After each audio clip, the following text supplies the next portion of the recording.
So hi, this is Angela again, Angela Treat Lyon at angelatreatlyonart.com. And today I want to talk about fear.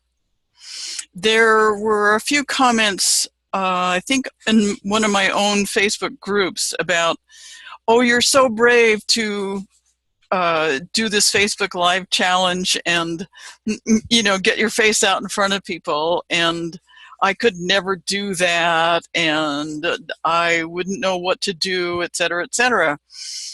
And I was just thinking, well, yeah, I can relate to that. I was afraid of doing it myself for a long time. But the deal is, what's somebody going to do? Take away your birthday? So you're live in front of people on a camera. So what? We need to stop focusing on ourselves as being little poor pathetic things that everybody else's opinion really affects. I mean, so what if they laugh at you? So what if they criticize you? If they're mean or they're nasty, they're not your tribe. Don't pay attention to them. I'm a business coach, and all the time when I start working with somebody who's new in business, I have to continually say, is that your tribe? Is that the person that you want to have be part of your business? Why do you continually try to convince people who are not your tribe to buy your work? Because it's not going to work for them, and then they're going to want a refund, and then you're going to be upset, and then they're going to unsubscribe, and you're going to be upset again. No, focus on the people who you love and who love you. And if somebody unsubscribes, just say, okay, bye. Thank you for letting me know that you're not part of my tribe.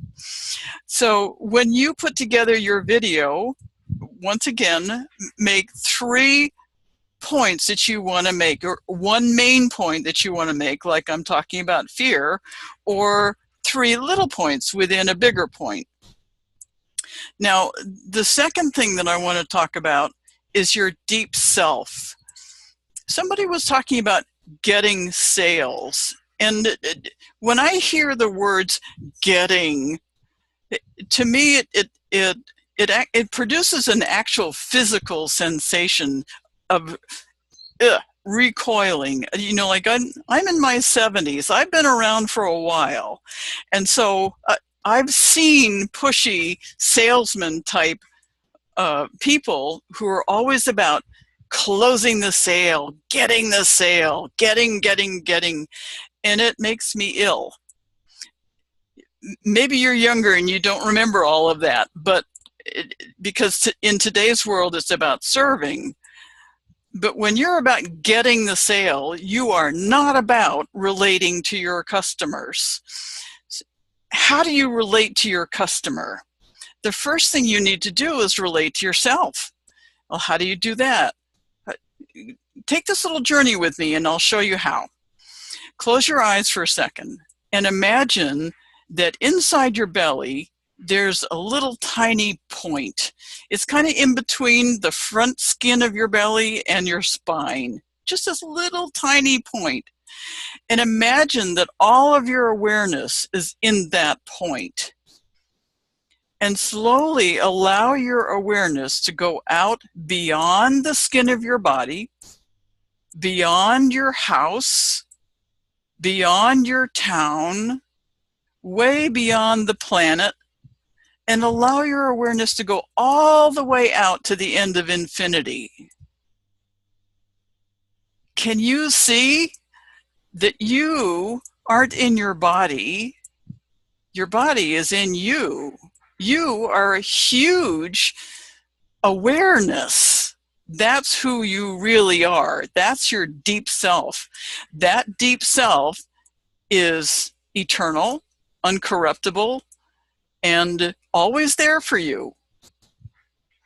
Now sink back into that again, because it's easy to drop back out into this real world. That deep self is the real world. Let me tell you how that deep self saved my life. I was in the hospital recovering from an operation, and the doctors gave me a drug that it made me crazy. And I kept telling them, you've got to stop giving me this drug. I don't want it. I'm not in pain. And they kept giving it to me and giving it to me. And I felt like I was on the edge of death. I was having terrible hallucinations. I mean, gruesome. It made your worst LSD trip seem like a walk in the park. And finally, I just said, okay, if I was Ram Dass or some other famous guru person who knew what to do with their awareness, what would I do? So I said, okay, I've got to focus on the deep self. And I really didn't quite know what deep self meant at that point, but the words just came to me, deep self. So I closed my eyes and I focused on that little spot in my belly.